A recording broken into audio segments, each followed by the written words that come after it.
Hi, my name is Chris Joby, and this is the first video in what I hope will be an occasional series called It's a Funny Thing, Language, because it is. It's funny, isn't it, language?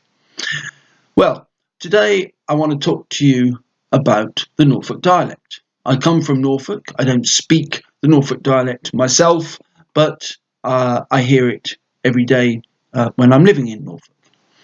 And there's a funny thing about the Norfolk dialect, and that is that instead of saying I go, you go, he goes, which people say in standard English, in Norfolk they say I go, you go, he go, or I do, you do, he do, or she do. And the question is, why do people in Norfolk do that? Well, there are explanations. I'll discuss a couple of them. And let's try and find out. Well, one explanation has to do with language contact theory. The idea is that in the 16th century, thousands of people came from the Low Countries, modern day Netherlands and Belgium, to Norwich because of religious persecution and economic necessity. And as often happens with migrants, with incomers, when they learn the new language, they try and simplify it. It doesn't always happen, but in some cases it does. So they may have heard people say, I go, you go, he goeth, or he goes.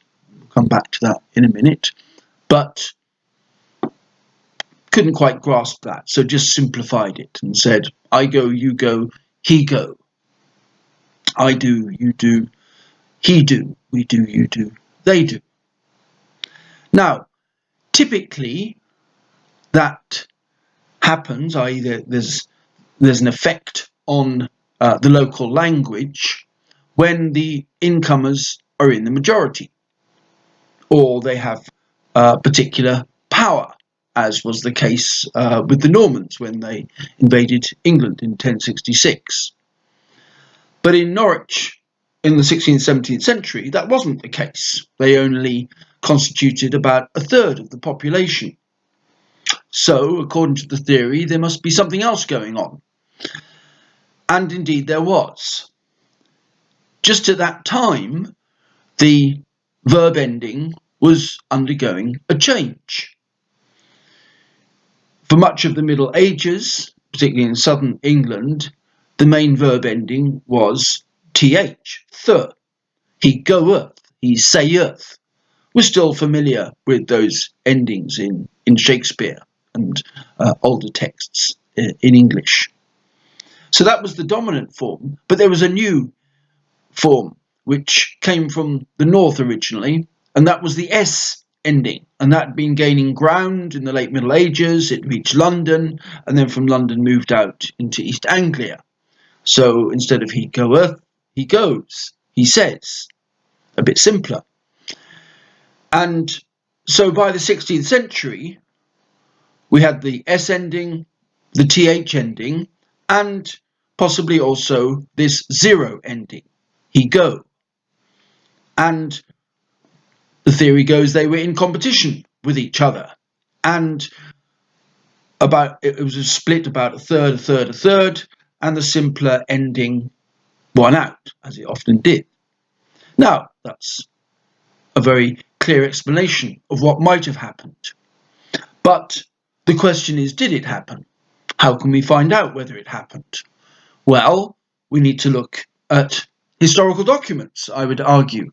Go to the Norfolk Archive and see whether there's any evidence for the zero ending from before the arrival of the migrants from the Low Countries, which began in about 1565.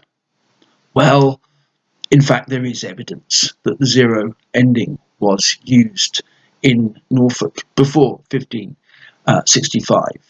And also a little after. We can't expect that this new ending would gain ground immediately amongst the local population. So, for example, there are poor books from the 1570s, which are records of who was poor in Norwich, and there are a lot of zero endings in those books.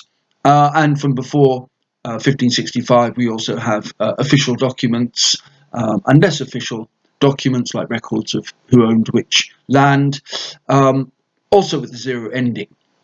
So, one possibility is that the incomers increased the use of the zero ending, or they didn't. It was already there, it was already widely used, but we don't know so much about it because obviously we don't have spoken records, we only have written records. But it seems it was there before 1565, so the migrants can't provide us with the whole explanation, let's say that. So if it was in existence, if it was being used already, when did this zero ending enter the Norfolk dialect? Well, one suggestion is that it was already there in the Danelaw period of the 10th and 11th century, when what is now England was divided between the Vikings and the Anglo-Saxons. And it's possible that when Anglo-Saxons and Vikings met each other, in order to communicate, they simplified the verb endings, and that zero verb ending emerged in the 10th and 11th century and gradually receded over time, so that it was only spoken in or used in Norfolk by the 16th century.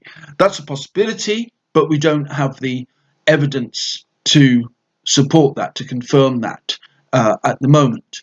So what we're left with is the fact that people do use the zero ending.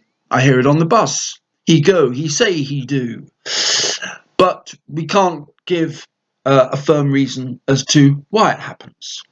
But it does happen. It's a funny thing, language, isn't it? Until next time, goodbye.